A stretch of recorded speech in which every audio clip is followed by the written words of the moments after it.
Good morning, children. Today we are going to continue our lesson 6, that is cooperative organization. In the previous lecture we have studied about definition of cooperative organization and characteristic of cooperative organization. A cooperative organization, we know that it is a voluntary association of persons who come together to safeguard their own interest, and it is known as a business activity which is having no profit motive. They they benefit themselves through self help and cooperation, because they self help themselves and cooperate with themselves. That is why this organization is named as cooperative organization.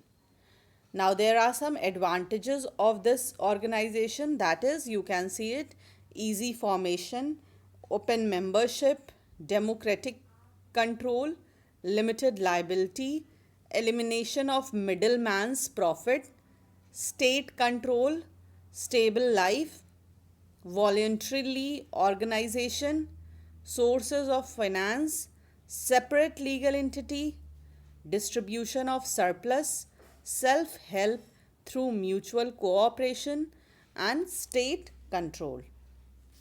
So, starting with the first one, easy formation, we can say that formation is easy compared to a joint stock company. Any 10 adult can come together. If they want to start that organization, they can come together and voluntarily they can start that organization. Registered with the registrar of cooperative society. It does not require long and complicated legal formalities. Any 10 person may form a cooperative society for the promotion of their economic interest. Next is open membership. Now, in this, any person can become a member of the society and avail its advantages. But the person should have a common interest. They should have a common interest, that they have to self help themselves and cooperate each other. The minimum number is 10, but there is no limit for the maximum number of members. Now, anyone who want to leave also can leave any time. Democratic control. Democratic control means here the society is managed in a democratic way on the basis of equal voting right. All the members of cooperative organization have equal voting right. Thus, every member is able to have a voice in the management. Every member has an equal say formulating the policies of the society, because each and every one is having a common interest and each and every one has a common voting right also. One member contains one vote. Next is limited liability. In this, we can say that the liability of the members is limited to the extent of capital contributed by them, as mentioned in the bylaws of the society. The liability of each and every member is limited, whatever they have contributed in the organization. Their liability is not unlimited. No personal liability to members for the liability of the society is there in cooperative organization. Next is, you can say that there is elimination of middleman profit, because everyone is coming together, they are doing work together, and then they are doing self help. Whatever they are producing, they are using by their own. That is why we can say that there is no middleman, because if middleman will be there, that middleman will take its own profit. Here no middleman is there, therefore the middleman will not take any profit. Therefore whatever they will get at reasonable price, and it will be convenient to all. Combined strength of members to derive economic scales and to for direct access to manufacturers and producers, goods and services, to market and distribution channels, eliminates middleman's profit. Then state assistance. There is a state assistance also, that is central and state assistance in the form of capital. Sometime central government and state government also contribute some capital to them. Now these type of organization get loans at low rate of interest, and sometimes they get exemptions in taxes also, and subsidies in repayment of loans. There are some policies in which they get subsidies, or you can say some of the relaxation in repaying the loans. Now, stable life in this organization, stable life is there, fairly stable life, continuous existence not affected by death, insolvency, lunacy, or resignation of members. Anyone who is dead or insolvency, this does not affect the organization. Now, many more are there in your book, that is like perpetual succession. This you can relate with stable life. Anyone, they have a separate legal entity and it does not affect by the death or insolvency or conviction of its member. Then state patronage, that is related, that we have studied. It is held by central and state government. Now they have service motive, that is given in your book. Then economic advantages. Then next is social advantages, moral advantages, because moral advantages is there because mutual help they do, self help, hard work, education, self dependence, saving are considered as the basic principle of cooperative society. Next is political advantages. It is based on the principle of equal distribution of wealth. It puts efforts to eliminate vested interest.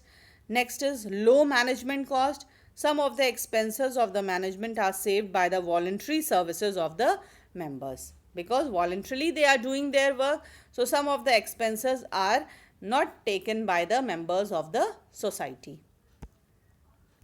Now next is limitation. Limitation, you can say limited capital or limited resources, which is given in your book.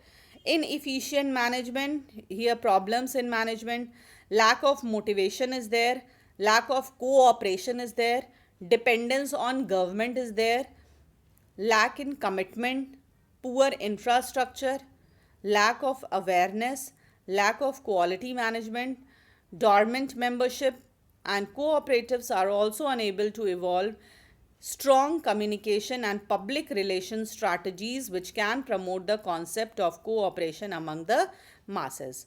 So starting from your book, that is limited resources or limited capital, in this we can say that there is a lack of capital. Society are not able to raise huge amount of capital because their members are only bringing the capital. They are not eligible to bring capital from the market. Therefore, it is always said there will be always limited resources or limited capital. Next is inefficient management. Here, because they have not specialized and professional management, therefore there will always be a inefficient management. Anyone who want to join the organization can come and join. Anyone who want to leave the organization can leave. The members usually lack experience and managerial capability, and management here is generally inefficient due to lack of specialization. Next is lack of direct incentive. Now whatever is there, there is no direct relationship between effort and reward because everyone is considered to be same. Lack of secrecy. Here anyone is coming, anyone is going, therefore no secrecy is maintained here. Lack of business elasticity. There is a lack of business elasticity in such cooperative society. These societies are unable to compete with other enterprises, other private enterprises. Therefore, lack of business elasticity is there. Next is lack of saving by the members. The progress of cooperative societies mainly depend on savings in saving. Whatever, how they come and join, how they bring the capital, whatever saving they are having, they bring and invest in the organization. Now, what we can say that in our country, the members are not in the habit of saving. That is why cooperative society may not be able to mobilize adequate capital for large scale and risky business. Lack of motivation is also there. No one is there to motivate them. Sometimes lack of cooperation is there. If any bad member come to the society, then they don't cooperate, then it will harm the organization. Limited consideration is there. Excessive government interference, because sometimes government also help these type of organization. That is why the government interference is there, and corruption is also found sometime. Now, some like limited capital we have studied, they will be having limited capital because their members are only bringing the capital. Problem in management every time, because anyone can come, therefore we will not get a good or a specialized person in anything. Lack of motivation is there. No one is there to motivate them. No one is there to motivate their efforts, and no one is there to give them reward. Therefore, lack of motivation is there. Lack of cooperation is there, or is also there, because societies often suffer from personality differences, ego clashes, selfish attitude. Lack of motivation means ignorance or irrelevance to principle of cooperation. Now, this was all about merits and demerits of cooperative organization. Therefore, you have to study meaning, characteristics, then merits and demerits of cooperative organization in this chapter, and this chapter is completed. Now, in the next lecture we will start with the new topic, that is social responsibility of business. Thank you.